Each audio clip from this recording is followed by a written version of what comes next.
pregação, fiz algumas campanhas sobre o tema derrubando as muralhas. O tema de hoje é derrubando a muralha para conquistar a terra.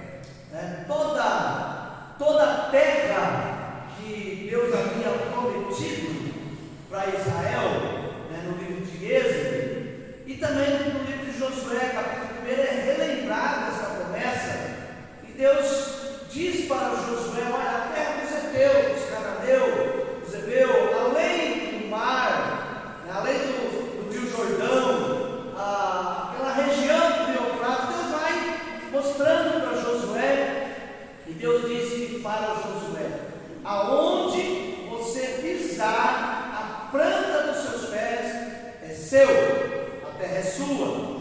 A terra, ela teria que ser conquistada. Todos nós sabemos, Deus havia prometido que eles entrariam na terra prometida, em Canaã, a gente chama ela de terra prometida, a terra que emana leite e mel, mas havia pessoas que habitavam naquelas regiões, havia já povos ali que habitavam naquelas terras, então aquelas terras teriam que ser conquistadas. E a primeira conquista de Israel é Jericó. Jericó é a chamada de primícia de Deus, se tratando de conquista, por ser a primeira cidade. Então o tema de hoje é derrubando as muralhas e conquistando a terra.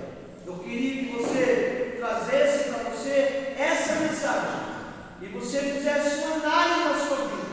Qual é a muralha que precisa de ser derrubada hoje na sua vida para que você avance, para que você prossiga, para que você conquiste a terra tão sonhada sua? A terra é no sentido figurado.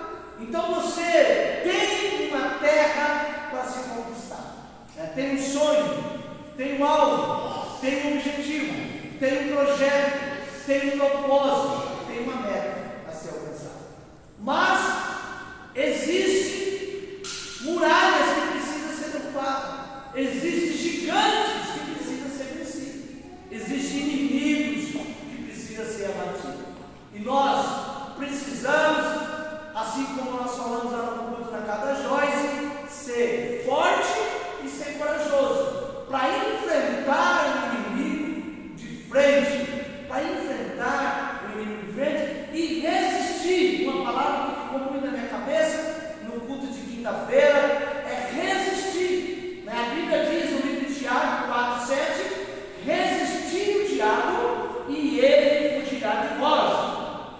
Quando Deus me deu essa palavra na quinta-feira, foi baseado em cima de uma fala de um pastor que dizia que o mais importante numa luta não é bater, mas sim resistir às pancadas. Ele fez a ilustração de uma luta de artes marciais, de lutador que apanha a luta inteira, mas no final ele consegue vencer aquela luta porque ele resistiu até os 12 rounds. Antigamente as lutas de boxe iam até os 12 rounds, E hoje não tem mais, não passa mais dentro do boxe, mas cansei de ficar acordado até 3 horas, um dia fiquei até 4 horas da manhã para assistir o Mike Tyson. Eu era fã do Mike Tyson, eu gostava de assistir nos anos 90 o Mike Tyson lutar, e a luta durou 30 e poucos segundos, mas fiquei com uma raiva.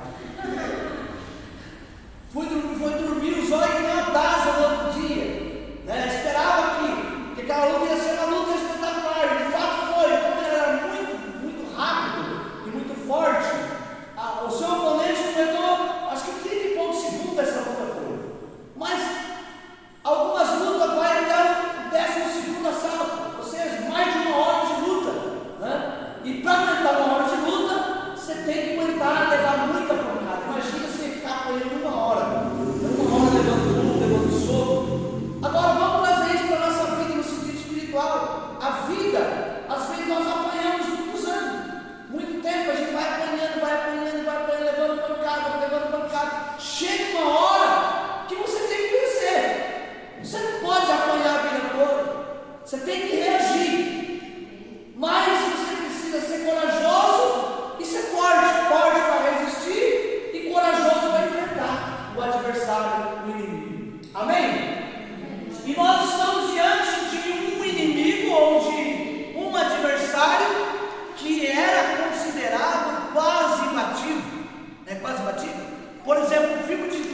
quando a gente assiste aquele filme, eu particularmente gosto muito do filme de Troia, que é um filme antigo, né? Que tem muito a ver com os acontecimentos bíblicos. As muralhas de Troia eram as muralhas gigantes, né? E um dos servos lá do rei disse assim: olha, a nossa muralha ninguém pode atravessar. As nossas muralhas ninguém pode escalar, ninguém pode, nunca foi vencida a nossa muralha. Troia era uma cidade completamente, muito, talvez copiando Jericó, fortificada, as muralhas altas. As muralhas de Jericó tinham entre 9 a 10 metros de altura. Segundo o historiador, dava 4 metros e meio de largura, 2 carros. Né? Claro, os carros não é aquele de hoje, é carruagem de animal. 2 carros andavam lado a lado em cima das muralhas. Ou seja, era gigante essa muralha. Então, olhando para aquela cidade, cercada com essa muralha, era praticamente impossível alguém entrar. O texto que nós vemos diz que a cidade estava fortificada, a cidade estava cercada, ninguém entrava e ninguém saía da cidade, por causa dos filhos de Israel. Ou seja, o texto está querendo destacar que essa cidade era uma cidade muito bem protegida. As muralhas dessa cidade eram gigantes e ninguém podia, praticamente nenhum exército ainda teria vencido essas muralhas. Existem gigantes na nossa vida que precisa ser vencido. Existem muralhas que precisam cair e ir ao chão. E muitas vezes nós queremos vencer, nós queremos vitória, mas nós não sabemos nem por onde começar. Né? Por onde começar? Primeiro, você precisa saber que você tem um inimigo, que você está numa guerra espiritual, que você está aqui por acaso. Nós estamos aqui, estamos em guerra. O nosso inimigo não é a nossa carne, o nosso sangue, como diz o apóstolo Paulo em Efésios capítulo 6. O nosso inimigo, o nosso adversário se chama Satanás. Ele é o nosso inimigo. Estamos o tempo inteiro em guerra, estamos em luta. A qualquer momento seremos atacados. A qualquer momento. Percebe que quando a gente descuida, quando abaixamos a guarda, é nessa hora que a gente recebe o ataque do inimigo. Você não espera, mas ele vem na calada da noite. Ele vem sorrateiramente, traiçoeiro. Ele não avisa quando ele vai atacar. E a gente tem que tomar muito cuidado. Quando tudo está indo muito bem, é hora de ligar, né, o alerta. É hora de ficar esperto. Porque quando as coisas estão indo muito bem, não pense você que o inimigo ele está te aplaudindo.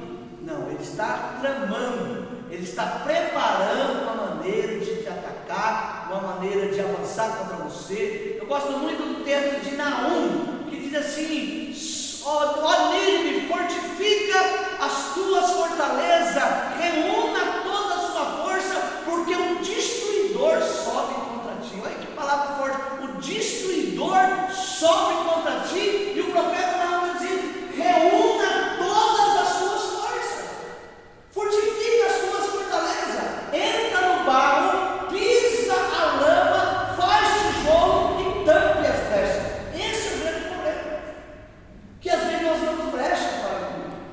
Ele avança, ele ataca, mas a maioria das oportunidades que somos atacadas é porque nós damos brecha quando abaixamos a guarda. Amém? Então nós estamos em guerra, estamos em batalha. Amados, ninguém é mais odiado nessa terra do que os filhos de Deus. Eu não sei se você sabia disso, mas quando você deixa de andar nas trevas, você passa a ser odiado pelas trevas. E você passa a ser inimigo. O apóstolo Tiago diz que aquele que é amigo de Deus se torna inimigo. E aquele que é amigo do mundo, automaticamente se torna inimigo de Deus. Então a gente tem que ficar esperto. O texto, ele vai narrar justamente isso. Que a cidade de Jericó era rigorosamente fechada por causa dos filhos de Israel. Ninguém saía nem entrava. Ninguém entrava nem saía. A cidade estava E é justamente aí que Deus vem e manifesta o poder dele. Agora, veja o que está escrito no verso 2. Então disse o Senhor a Josué: olha, entreguei nas tuas mãos Jericó, o seu rei e os seus valentes. Olha o que Deus está dizendo para Josué: a cidade está fechada, ninguém entra, ninguém sai. Aí Deus vem no verso 2 e Deus diz: eu entreguei essa cidade nas suas mãos. Não somente a cidade, mas os seus reis, os seus valentes, eu entreguei este povo nas suas mãos. Aí agora à tarde eu meditando, preparando essa mensagem, fiquei pensando: peraí, se Deus já entregou a cidade, se Deus já entregou o povo nas mãos de Josué, nas mãos de Israel, então por que lutar? Então por que guerrear? Então por que ter que travar a batalha? Deus falou no meu coração que aquilo que cabe a Ele fazer, Ele vai fazer, mas aquilo que cabe a nós temos que fazer. Amém? A vitória já é sua, sim ou não? Sim. Você é vitorioso ou é derrotado? Em Cristo somos mais do que vencedores, diz o apóstolo Paulo. Em Cristo somos mais do que vencedores. 1 Coríntios capítulo 15, verso de número 57. Mas graças a Deus que nos deu a vitória por intermédio de Cristo Jesus. A palavra que quero destacar é: graças a Deus que nos deu a vitória. Ele já te deu a vitória. Amém? Então eu vou ficar de braço cruzado? Eu vou deixar de orar? Eu vou deixar de jejuar? Eu vou deixar de vigiar? Eu vou deixar de cultuar? Eu vou deixar de buscar a Deus porque Ele já me deu a vitória? Não! Faz a sua parte, porque Deus sempre fará dele. A nossa parte é buscar, a nossa parte é orar, a nossa parte é acreditar, a nossa parte é perseverar, a nossa parte é crer no sobrenatural. E Deus vai manifestar a parte dele. Deus disse: olha, Josué, eu entreguei essa cidade nas suas mãos. Olhando dessa maneira, não há necessidade de fazer mais nada, porque Deus já entregou aquela cidade nas nossas mãos. Só que Deus vai dizer completamente ao oposto: vós, pois, todos os homens de guerra, rodearei a cidade e cercando-a uma vez, assim farei por 6 dias. Vocês vão dar uma volta nessa cidade durante 6 dias, todos os dias. Aqui Deus está querendo ensinar para nós que é necessário estratégia para vencer o inimigo. Amém? Tem que ter estratégia. Você acha que você falar para alguém da sua família que ele vai para o inferno vai ajudar ele em alguma coisa? Em relação à salvação? Claro que não. Ele vai pegar mais raiva ainda da igreja. Você ficar todo dia falando para ele: olha, vamos na igreja, você não vai na igreja, olha, Jesus está voltando, você vai para o inferno. Você se mostrar um fanático vai ajudar em alguma coisa? Não vai ajudar em nada. Você ser completamente um fariseu dentro da sua casa vai ajudar em alguma coisa? Não. Você precisa de estratégia. Eu estava ontem ali trabalhando no serviço e eu sou um camarada que observa bastante as coisas. Duas senhoras fazendo caminhada e de longe ela conversando, eu pescando a conversa delas, estava falando alto. Aí uma falou para a outra assim: quando eu chego lá no hospital, para eles me atender, hospital, no supermercado, então, querida, eu já chego assim e falo: oi amorzinho, como você está? Bom dia, meu amor.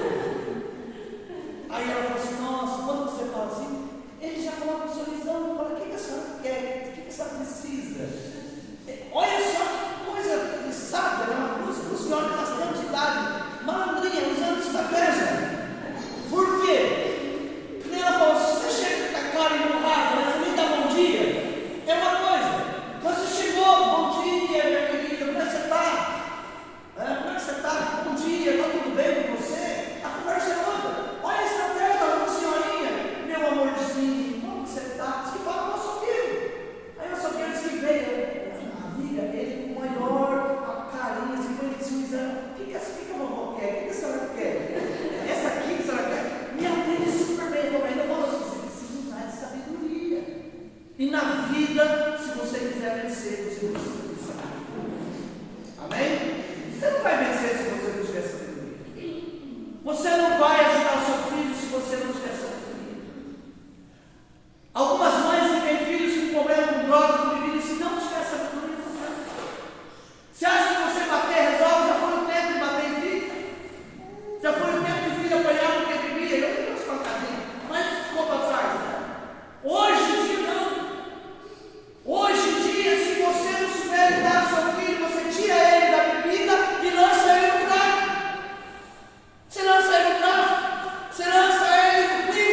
paciência.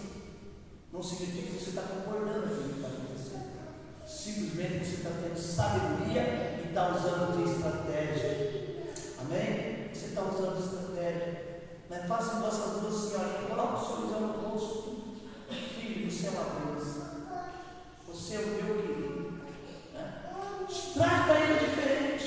Trata o seu marido como nunca você tratou. Se você quer conquistar alguém da sua família para Cristo, trata ela como nunca você tratou. Se você quer ganhar o seu vizinho para Jesus, então seja diferente, seja crente.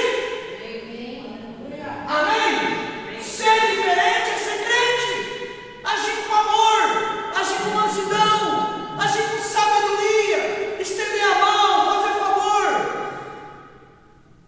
Hoje, Fabiano bateu o carro lá, e aí chamou o Daniel para ajudar. O Daniel vem cá para ajudar a buscar o carro. Aí fui, mas graças a Deus não aconteceu nada de grave, né? Amassou o carro, estragou um pouco, mas o Mateus que estava com ela, né, não machucou. O Mateus, o pai dela, não machucou. E chegando lá, o carro estava amassado, e naquela correia que gira ali no radiador, travou, o carro não conseguia ligar. Aí já tinha uns curiosos lá, o Marquinhos que estava tentando andar. Aí falou o Daniel assim: se não afastar essa lata aqui, não consegue ligar.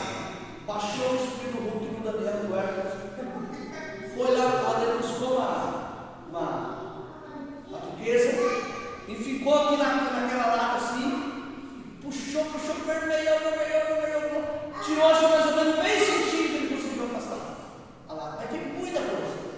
Irmão, olha, dá até vergonha, tanto força que Daniel tem comparado com a nossa. Parece um mosquitinho para ele. Aí ele conseguiu afastar, liguei no carro, girou porque afastou. Aí eu fiquei imaginando, né? Assim, tem pessoas que têm vontade de ajudar, tem pessoas que gostam de ajudar, né? E normalmente essas pessoas são pessoas que se aproximam mais. Você ajuda uma pessoa na rua, o carro dele está enguiçado ali, não pegou, você vai lá, precisa ir para ajudar ele a empurrar, pronto, você já se aproximou. No mínimo que ele vai falar para você depois é muito obrigado. No mínimo que ele vai falar para você, Deus te abençoe. Entende? Você precisa quebrar as barreiras, usar de sabedoria, se você quiser ganhar a sua família para Cristo. Precisamos ser crentes, irmão. Sabe, nós, às vezes, na nossa família, parte dela não é convertida. É como se tivesse uma muralha, como se fosse um muro de Berlim dentro da nossa família. Do lado de cá, os evangélicos, do lado de cá, os não evangélicos. Isso é hipocrisia, isso não é o evangelho de Cristo. Volto a dizer, você não tem que concordar ou praticar o que eles praticam, mas você tem que amar, você tem que ser diferente, você tem que usar de sabedoria. Deus disse para Josué: pega os homens de guerra, pega os sacerdotes, 7 sacerdotes com 7 chifres de carneiro, 7 trombetas, né, de chifre de carneiro, e você vai adiante, rodeia essa cidade, dá 6 voltas nela. Por que 6? Porque é a regra, é a ordem de Deus, é a estratégia de Deus. Eu quero dizer nessa mensagem: faça do jeito que Deus está te mandando fazer. Não faça do seu jeito. Do meu jeito já errei muito. Do meu jeito já quebrei a cara, já falhei. Quantas vezes a gente já errou? Quantas vezes a gente já falhou? Quantas vezes a gente já fracassou, deu errado, teve uma cara, teve perto, prejuízo, teve dano? Então agora vou fazer do jeito de Deus. Em João capítulo 2, Maria disse para aquele servente: faça tudo quanto ele vos disser. Faça tudo que Jesus te disser. Porque se ele está mandando você encher as praias de água até em cima, é para encher até em cima. Não adianta se apresentar a ele com as talhas pela metade. A ordem era para dar 6 voltas. Nós estamos no propósito de oração de 21 dias. Nós não podemos chegar a hora 20 e achar que está tudo certo, não. O propósito é 21 dias de oração às 3 horas da manhã. Então você precisa dar 21 voltas. Se você tem um propósito com Deus, se você tem uma meta com Deus, você tem que ir até o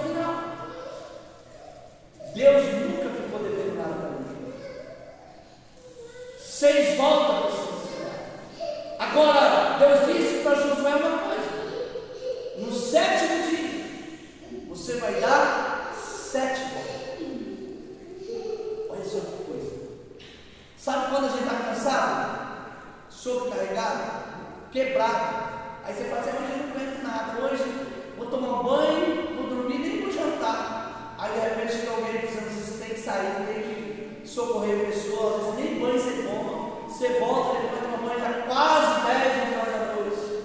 E aí você fala, nossa, a canseira até passou, nem mais estava cansado. Ou você vai ter que levar um filho seu no hospital, a esposa, alguém. E é interessante que Deus sabe até onde a gente pode chegar. Deus sabe até onde você pode chegar. Por isso a Bíblia diz que Ele não nos dá provação além daquilo que a gente pode suportar. Ele sabe até onde você pode chegar. É interessante. Rodei a cidade 6 vezes, 6 dias. Mas no 7, vocês já estão cansados.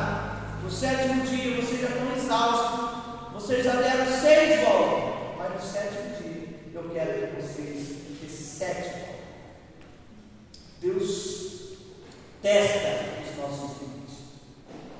Agora, o segredo é obedecer a Deus.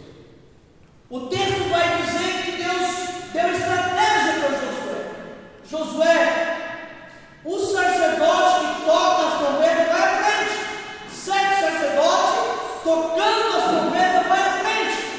Espera aí, no meu entendimento, quem tem aqui na frente, quem está com espada, quem está com revólver, quem está com metralhadora na guerra.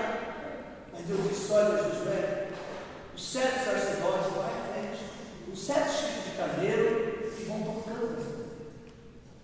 Aí depois do sacerdote, os 7 sacerdotes que está com as trombetas, vem os 7 sacerdotes carregando a arca da aliança. A arca da aliança representa a presença de Deus. A adoração chama a presença de Deus. Os toques das trombetas não é um toque de convocação, mas é um toque de adoração. Salmo 22:3 está escrito que Deus é santo e está entronizado no meio do louvor do seu povo. O que isso significa? Quando a gente canta, quando a gente adora, Deus está no nosso meio. Por que no meio do louvor as pessoas se quebrantam mais fácil? Não é isso? Por exemplo, agora não tem ninguém pulando aqui, não tem ninguém batendo palma, não tem ninguém chorando. Mas no louvor normalmente as pessoas choram, as pessoas batem palma, as pessoas dançam, as pessoas moram na outra, porque o louvor atrai a presença de Deus. Deus é santo e está entronizado no meio do louvor do seu povo. É interessante que a primeira preocupação de Deus foi com adoração. 7 sacerdotes pegam 7 chifres e vai à frente, tocando essas trombetas. E 7 sacerdotes depois com a arca da aliança, que é o símbolo da presença, que representava a presença de Deus. Depois 7 sacerdotes armados, depois a retaguarda, mais 7 sacerdotes. Agora, presta atenção. No reino de Deus existe ordem. Existe ordem. Nós temos que obedecer essa ordem. Se a gente tentar inverter a ordem de Deus, nós não vamos resistir. Nós não vamos superar o nosso inimigo. Porque o reino das trevas é organizado, sabe disso? O reino das trevas é organizado. Quando um pastor cai, você pensa que ele caiu agora? Anos o diabo estava arquitetando plano, bolando um plano para pegar ele. Quando um líder religioso fracassa, ele não fracassa hoje. Davi, quando ele caiu no adultério com Betseba, a Bíblia diz que no tempo que os reis iam para a guerra, Davi resolveu ficar em casa.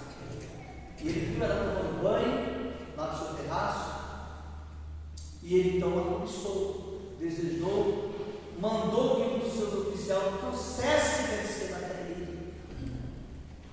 Aí quando Davi cai, já é uma sequência. O pecado, ele passa pela nossa mente, pela nossa consciência.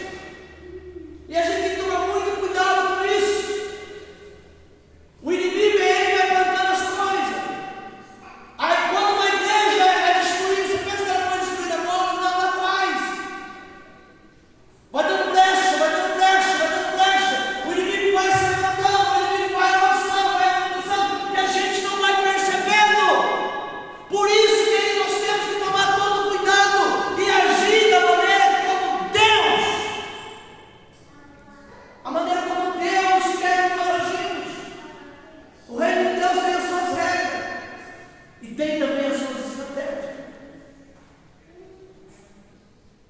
Aquele que é convocado para tocar a trombeta não pode pegar a espada. Aquele que é convocado para pegar a espada não é para pegar a trombeta. Aquele que é convocado para carregar a arca, lembre-se que todos são sacerdotes, com exceção do exército que vai armado na frente. Todos são sacerdotes. Mas existe uma regra, existe uma ordem. Quer vencer? Obedeça a Jesus. Quer ter vitória? Obedeça a palavra de Deus.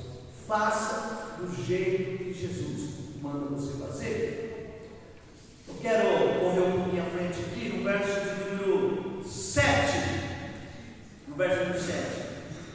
E disse ao povo: passai a rodear a cidade, em quem estiver armado, passa adiante da arca do Senhor. Assim foi que, como Josué dissera ao povo, os 7 sacerdotes com uma 7 trombetas de chifre de carneiro diante do Senhor passaram e tocaram as trombetas, e a arca da aliança do Senhor os seguia. Os homens armados iam adiante do sacerdote que tocava as trombetas, e a retaguarda seguia após a arca, e as trombetas soavam continuamente. Quanto mais você adora a Deus, mais você atrai a presença de Deus. O segredo é adorar a Deus. Nós só estamos aqui porque somos adoradores de Deus. Isaías 43, 7 diz que nós fomos criados para a sua honra e para a sua glória, para que o homem glorificasse e exaltasse a Deus. E Deus diz que Ele está procurando verdadeiros adoradores, que o adorem em espírito e verdade. Agora tem um segredo aqui nessa mensagem que é maravilhoso. Eles estão adorando em meio à guerra. Presta atenção. Eles estão adorando em meio à guerra. Eles estão cantando em meio à guerra. A pastora Ludmila tinha uma canção que ela cantava que em tempos de guerra nunca pare de cantar. Não abaixa a guarda. Em tempos de guerra você tem que continuar lutando, porque as armas da nossa milícia não são carnais, mas sim espirituais, poderosas em Deus. E a adoração é uma arma. A oração é uma arma. Quando você está adorando a Deus, você fica mais perto de Deus. O seu coração se quebrando. Você ouve a voz de Deus, você percebe Deus. Então, amados, é importante em meio à luta. A luta está travada, a prova está grande, o inimigo se levantou, a gigante está sendo vencida, a barreira está sendo superada. Então você precisa continuar adorando, você precisa adorar mais, você precisa se dedicar a Deus mais do que você está se dedicando, que eu estou se dedicando. Agora, no verso 14, no segundo dia rodearei outra vez a cidade e tornarei para o arraial. Assim fizeram por 6 dias. No 7º dia, madrugaram ao subir da alva, e da mesma sorte rodeará a cidade 7 vezes, somente naquele dia. Rodeará a cidade 7 vezes. E sucedeu que, na 7ª vez, quando o sacerdote tocava a trombeta, disse Josué ao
preciso 6 dias de perseverança. E depois do 7º dia, você vai caminhar 6 vezes mais. Por que isso? Porque é do jeito de Deus. Não para de orar, não para de jejuar, não deixe de crer, não desista. Não desista. Desistir é para os fracos, desistir é para os medrosos, desistir é para os covardes, desistir é para os derrotados. Mas a Bíblia diz no livro de Hebreus, capítulo 10, verso 49, nós não somos daqueles que retrocedem para a perdição, mas sim daqueles que avançam para a salvação. Ou seja, nós temos um alvo, nós não vamos voltar para trás, nós não vamos recuar. Tanta gente recuando, tantos irmãos nossos deixando de servir a Cristo, porque alguma coisa deu errado. Eu quero dizer que algumas coisas ainda vai continuar dando errado na nossa vida, até a volta de Cristo, mas Ele estará conosco todos os dias. Jesus estará com você, Jesus estará no comando e no controle da sua vida. Não é porque algo deu errado, não significa que Ele perdeu o controle. Ele tem o controle de todas as coisas. Continua fazendo do jeito que é para fazer. Não é uma volta nem 2 voltas, é 6 voltas. E no 7º dia, imagina só, imagina aquelas pessoas quando estavam ansiosas para gritar, para falar, para dar glória, para exaltar o Deus da Bíblia. Mas tudo na nossa vida tem o tempo certo. Se quer ver uma coisa, quando a gente dá testemunho crucificado, conta uma bênção antes da hora. Eu, particularmente, já perdi tantas vezes. Quando eu estava vendendo meu terreno embaixo da igreja, tinha um cara que foi levar o terreno, olhou o terreno, queria 6 mil. Ele falou assim que meio está fechado. Aí eu peguei o microfone aqui e falei: meu terreno está praticamente vendido. Está praticamente vendido. Nunca mais a pessoa contou. Eu tinha que fazer o que? Primeiro vender o terreno, assinar o documento, né? Aí depois sim. Ah, eu estou comprando a casa é nossa já, mas assinou o papel? Não, você não assinou, não assinou. Quando eu fui comprar o terreno também, estava comprando no centro da cidade, um terreno de 15 por 30, 15 não, 18,80 por 30. Tudo certo, só que tinha 5 donos herdeiros. Tudo certo, tem testemunho, quanto é que você vai ter dinheiro para você comprar o terreno? Por 15 mil. Quando chegou no dia, uma das donas pulou para trás. Disse: ah, não, só assim se for vender o terreno inteiro. E aí o Luciano pediu perdão. Eu falei: vai fazer o quê? Não está assinado? A gente se precipita muitas vezes. A gente age de maneira errada. A gente tem que obedecer à regra, à ordem. Não é para gritar, não grita. Não é para abrir a boca, não abre. Não fale! Não fale, se Deus não te mandou falar, não fala! Você sabe qual é o maior problema da gente? Ficar de boca fechada, a gente não consegue, mas coça. Aí eu acho que capaz de não certo. Aí a chave.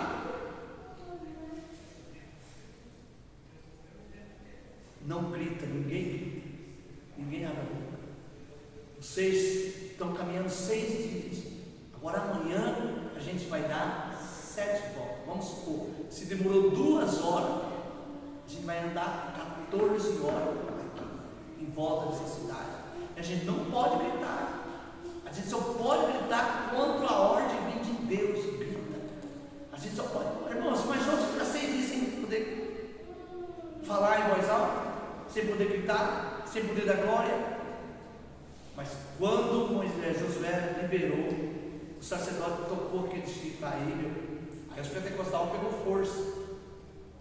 A Bíblia diz que eles começaram a gritar. Os tradicionais também gritaram também. Amém? Gritar não é pecado, não, irmão. Não gosta de brincar. Não é que a Sandra fala que ela era pentecostal. Mas gritar é melhor gritar do que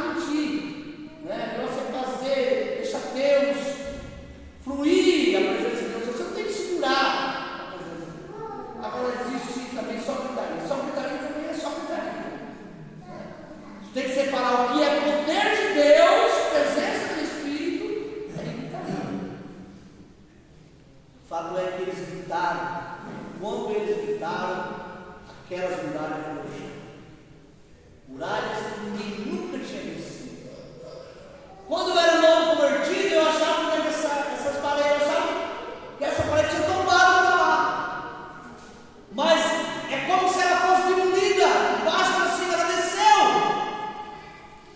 E lá na cidade de Jericó, de noite, tinha uma mulher chamada Raabe. Raabe era uma prostituta.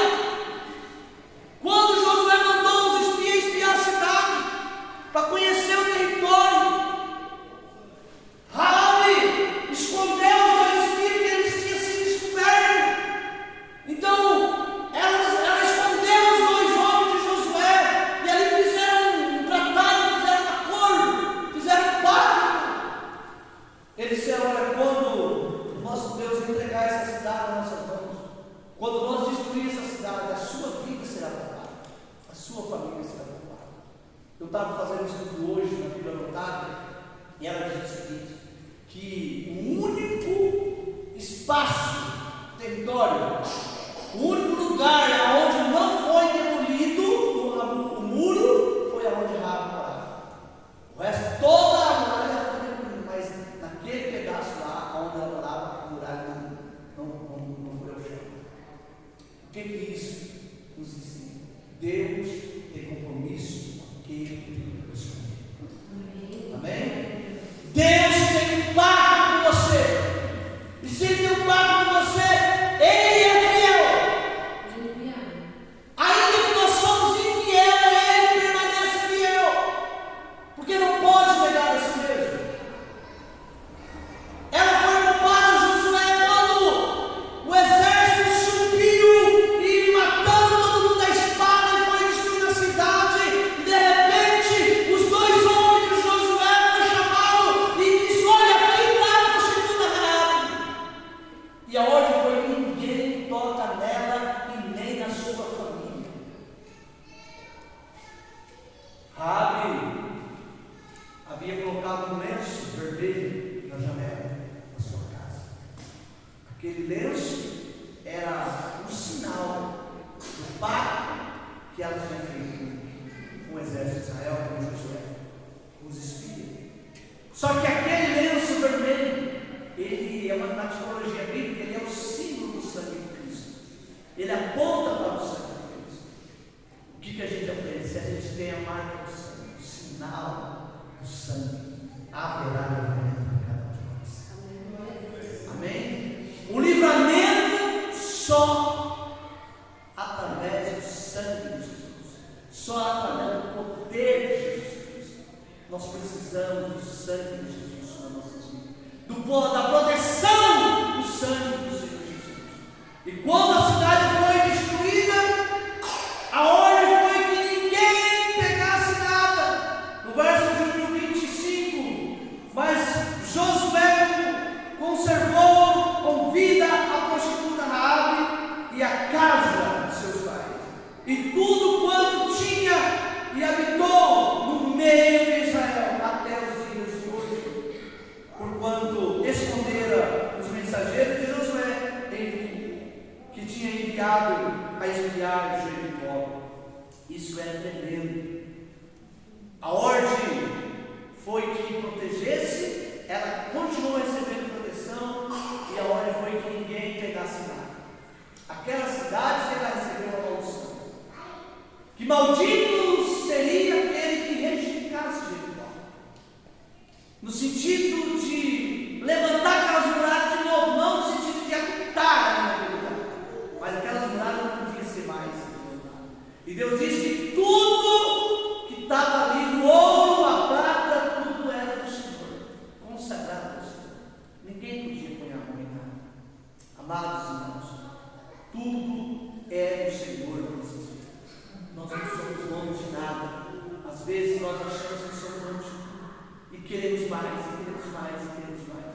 Não somos donos de nada.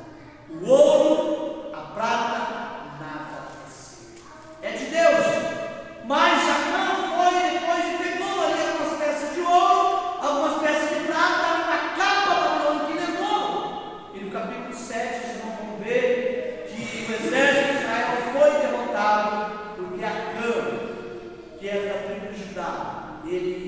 desobedeceu a Deus. Se por um lado a vitória vem através da obediência, por outro lado a derrota vem quando a gente desobedece. Todas as vezes que nós desobedecemos a Deus, nós vamos arcar com as consequências. Nós vamos pagar um preço, e muitas vezes um preço espiritual. O que eu quero deixar nessa noite? Usa as estratégias de Deus. Faça do jeito que Deus está te mandando fazer. Né? Sabe, do jeito de Deus sempre é mais difícil. Parece careta. Ser crente parece ser careta. Mas ainda Deus conta com o crente que ora. Deus ainda conta com o crente que lê a Bíblia. Deus ainda conta com o crente que jejua, que consagra, com o crente que tem fé, que crê no impossível. Você não pode deixar aquela cidade com aquelas muralhas gigantes. Imagine se Josué ficasse observando o tamanho daquelas muralhas. Mas o Deus ao qual ele servia é o Deus que derrubou a muralha. Eu lembro que quando eu era pastor da Primeira Batista, eu fiz uma campanha derrubando as muralhas, e tinha um CD que rodava na cidade, e o refrão da canção dizia: a vitória vem depois da muralha. A vitória vem depois da muralha.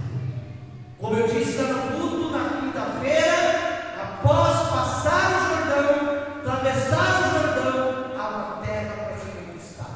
Essa terra, essa cidade, se chamava Jericó, as primícias de Deus. O que Deus tem? O que é primícia? Primícia na Bíblia é o melhor. Amém? Primícia é o melhor. Então, o que aprendemos? Depois da muralha tem o melhor para você. O melhor de Deus está depois da muralha. As primícias de Deus estão depois da muralha. Mas a muralha tem que ser vencida. Ela tem que ser derrubada. A muralha da incredulidade, da enfermidade, do desemprego, da frieza espiritual, ela tem que ser derrubada. Você precisa avançar. Você precisa avançar. Ah, pastor, eu não estou enxergando nada. Abra os olhos, enxerga o mundo com os olhos de Deus. Olhe o mundo com os olhos de Deus. Não veja as coisas como o homem natural vê. Enxerga sempre uma porta aberta. Há um ditado que diz que há uma luz no fim de tudo. A luz está no começo de tudo. A luz é Cristo. Amém? Ela está no começo de tudo. Jesus não está no fim de tudo. Jesus está no começo. É Ele que ilumina a nossa vida. É Ele quem te dá vitória. É Ele quem te faz vencedor. É Ele quem te capacita. É Ele quem rompe as barreiras. O salmista diz que com Ele nós saltamos muralha. Com Ele nós destruiremos exército. É Deus. Vamos ficar de pé?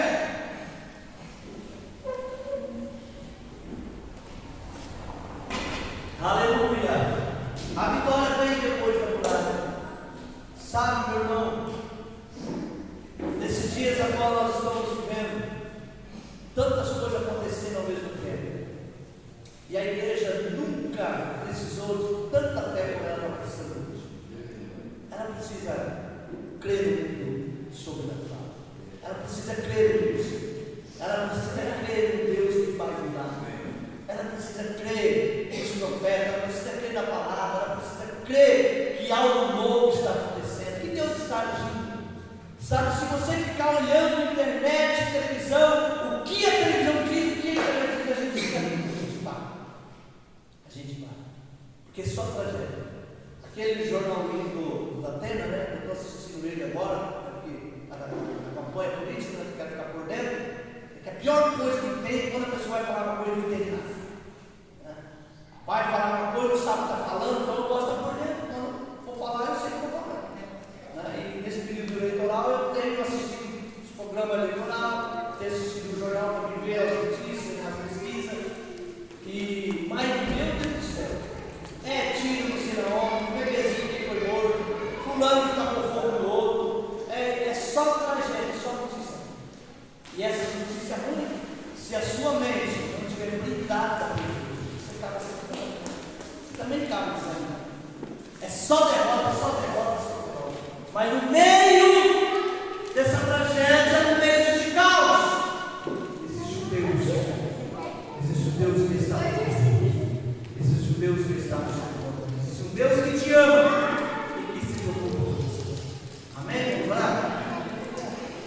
Deus. Graças a Deus. Obrigado. Pai, eu quero te louvar, eu quero te exaltar. Eu quero glorificar o teu nome. Deus, por esta palavra